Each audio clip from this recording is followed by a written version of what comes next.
અયોધ્યા રામ મંદિરમાં ભારે ભીડને કારણે મંદિરમાં પ્રવેશ પર રોક લગાવી દેવામાં આવી છે, તો રામ મંદિરના પ્રવેશ દ્વાર પર ભક્તોને રોકવામાં આવ્યા હતા. ગર્ભગૃહની અંદર ભક્તોની ભારે ભીડને કારણે આ નિર્ણય લેવામાં આવ્યો. મહત્વનું છે કે સોમવારે જ વડાપ્રધાન નરેન્દ્ર મોદીની હાજરીમાં રામલલાની પ્રાણ પ્રતિષ્ઠા કરવામાં આવી હતી. ત્યારથી અહીં ભક્તોનું ઘોડાપુર જોવા મળી રહ્યું છે.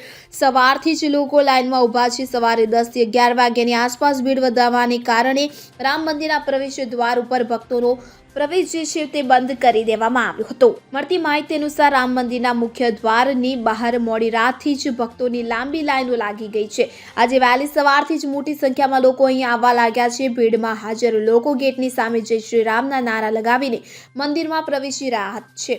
આ સાથે અયોધ્યાના સ્થાનિક લોકો પણ રામ મંદિરમાં દર્શન અને પૂજા માટે પહોંચી રહ્યા છે, કે જેની વચ્ચે ધક્કામુક્કીના દ્રશ્યો પણ સર્જાયા, કે જેથી પરિસરમાં પોલીસની સાથે RAF કમાન્ડોઝને તૈનાત કરવામાં આવ્યા હતા. Bureau report CN24 news. હવે જુઓ દેશ દુનિયાની તમામ ખબરો તમારી આંગળીના ટેરવે. ઉઠાવો મોબાઈલ અને Google Play Store પરથી ડાઉનલોડ કરો અમારી CN24 ન્યૂઝ મોબાઈલ એપ.